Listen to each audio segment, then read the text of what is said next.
சொல்லி அவருக்கு அந்த சக்தி வேணும்னு சொல்லி அவர் வந்து ரொம்ப பெரிய காரியம் அஸ்திர சர்க்க விசர்க்க ஸ்தானம் போஷணம் ஊத்தைய அப்படின்னு சொல்லி பாகவதத்தில் சொல்லியிருக்கு.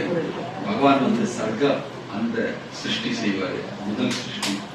செகண்டரி ரெண்டாவது முடம் அது செய்யற சிருஷ்டி வந்து பிரம்மா விசர்க்கம் செய்யறது. அதனால அந்த சேவையை ரொம்ப கேர்ஃபுல்லா தியானத்தோட செய்யணும்னு சொல்லி இங்க வந்து யாகம் பண்ணாங்க. அந்த யாகத்துல முழுமுதல் கடவுள் பகவான தியானம் செய்யறாரு. அப்போ வந்து இந்த இடத்துல சிவலிங்கம் சிருஷ்டி ஆகுது. பகவான தியானம் செய்து எப்படி சிவலிங்கம் சிருஷ்டி ஆகுது? சிவ வந்து எந்த இடத்துலயுமே க்ஷேத்திர பாலகன், பகவானுடைய தாமத்துல பகவானுடைய கஷேத்திரத்துல எங்கெல்லாம் அவர் லீலை செய்யறாரோ அந்த இடத்துல க்ஷேத்திர பாலகன்னா அந்த தாமத்தை சுரக்ஷமா வைக்கிறதுக்காக சிவன் தான் அதுக்கு மெயின் வாட்ச்மேன், மெயின் செக்யூரிட்டி. பிருந்தாவனத்தை நீங்க க்ஷேத்திர பாலனையை பார்த்துருப்பீங்க. ராதா குருஷாம பிருந்தாவனத்துல பல இடத்துல சிவலிங்கம் சேவை செய்யறாங்க. நீங்க வந்து ராமேஸ்வரம் பத்தி கேட்டிருப்பீங்க. அந்த இடத்துலையும் சிவலிங்கம், ராமருக்கும் சிவனுக்கும் அந்த கனெக்ஷன் பார்ப்பீங்க. எல்லா ஜெகநாத் பூரியிலே சிவன் இருக்காரு, பிருந்தாவன்ல, மதுரையில, எல்லா தாமத்திலையுமே இங்கெல்லாம் பகவான் வந்திருக்காரு. அந்த இடத்துல இருக்காங்க சிவன் வந்து க்ஷேத்திரபாலகன். இப்போ இந்த இடத்துல க்ஷேத்திரபாலகனா சிவன் இங்க உற்பத்தம் ஃபர்ஸ்ட். அது பிரம்மா இங்க சிருஷ்டி செய்யறாரு. இந்த இடத்துல சிவலிங்கம் உண்டு.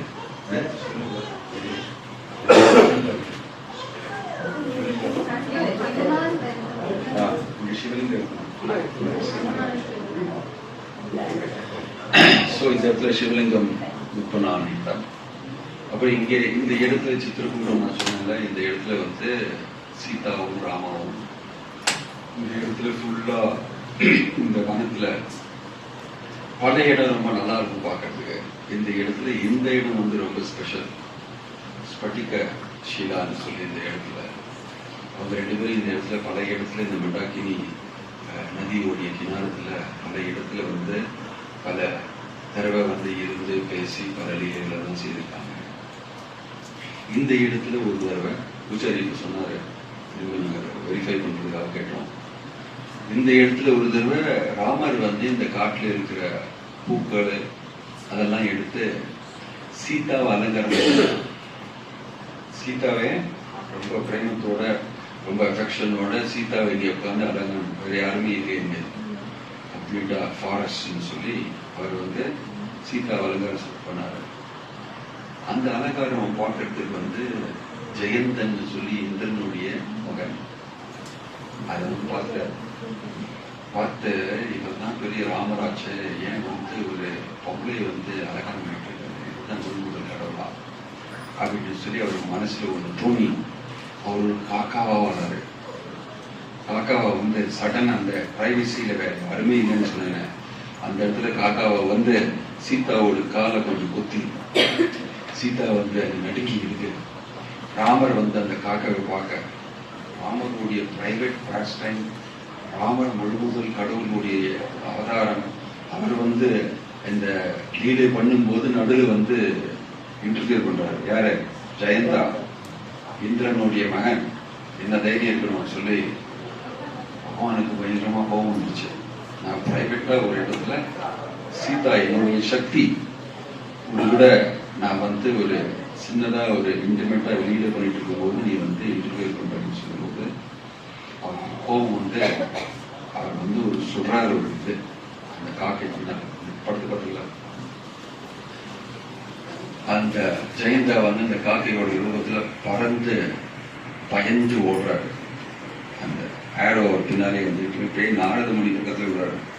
நாரத மணிக்கு போய் கேட்கிறாரு, என்ன பண்றது எது பண்றேன்னு சொன்னா, நீ பண்ண இந்த தப்பு நேரம் அவர்கிட்டே போயிடு, அவர்கிட்டே போயிடு, அவர் காலிலே விழுந்து மன்னிப்பு கேட்டுக்கோ, அதான் பேசுறேன். நீ எங்க போனாலுமே உன்னை விடாது, நீ வந்து அவர் யாருன்னு உனக்கு தெரியல போட்டிருக்க, நீ விளையாடிருக்க, நீ திரும்பி போய் அங்கே போய் அவர்கிட்டே மன்னிப்பு கேட்டுக்கோன்னு சொல்லி அவர் திரும்பி பறந்து வந்து அந்த ஆரோவும் பின்னாடி வந்து பகவானுடைய பாதத்துல விழுந்து மன்னிப்பு கேட்கிறாரு.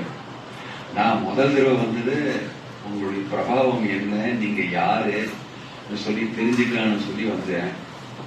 இப்போ நான் வந்தது உங்களுடைய தயா தேடிட்டு வந்திருக்கேன். தயா உங்களுக்கு இருக்குன்னா நீங்க எந்த மாதிரி ஒரு பகவான் எனக்கு தெரிஞ்சுக்கலாம் அப்படின்னு அவர் சொல்றாரு. இன்னும் அவருடைய மனசுல சேலஞ்சிங்கா உங்களுடைய குணம் என்ன, உங்களுடைய சுபாவம் என்ன, நீங்க எந்த மாதிரி கடவுள்னு சொல்லி தெரிஞ்சுக்கிறதுக்கு நான் தயா கேட்கறதுக்கு வந்திருக்கேன்னு சொன்னோன்னா பகவான்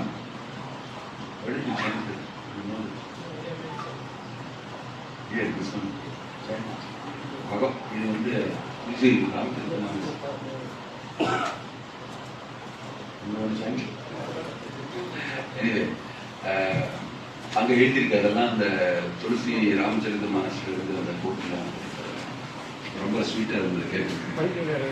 அது அவர் சொல்றாரு, இந்த மாதிரி தயா கேட்கறது வந்திருக்கேன் சொல்லி ராமர் அவருடைய ஒரு கண்ணை வெளியெடுத்து இந்த காக்கையை ஒரு கண்ணை வெளியெடுத்து அவரை மன்னிச்சிடுறாரு.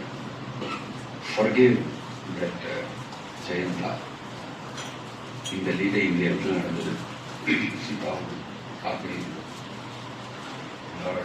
ராமாவும். ஸோ இந்த இடத்துல அந்த லீலை நடந்த ஸ்மரணத்துல நம்ம குயிக்கா ஒரு சின்ன கீர்த்தனை பண்ணி அப்படியே நடந்து திரும்பி பஸ்ல போய் திரும்பி அங்கிருந்து அடுத்த லீலை ஸ்தானத்துக்கு போகலாம். நல்ல பிளானா? என்ன சொல்றீங்க?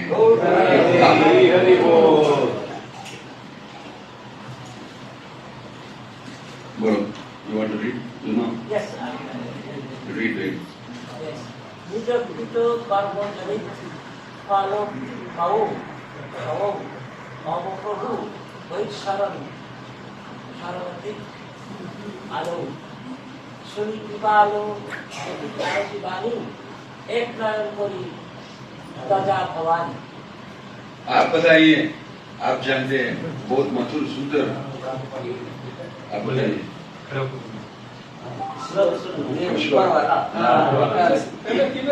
श्लोक सुनाइए। आप बताना भी वैसे गुरु के सुनाए वैसे सुनो। जब भगवान का 14 वर्ष का वनवास हुआ था तो भगवान कहाँ आए? पहले चित्रकूट आए।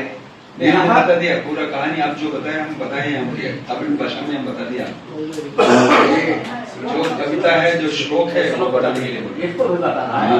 सिर्फ श्लोक निज करत कर्म जनित फल पायो, अब प्रभु पाहि शरण तक आयो।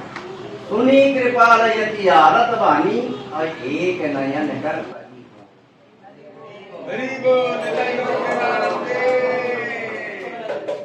श्री कृष्ण चैतन्य प्रभो नित्यानंदा श्री अद्वैत गदाधरा श्रीवासादि गौर भक्त वृंदा। हरे कृष्णा कृष्णा कृष्णा कृष्णा हरे हरे, हरे राम राम राम हरे हरे, हरे कृष्णा कृष्णा हरे हरे, हरे राम राम हरे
Hare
श्री श्री गौर निताय की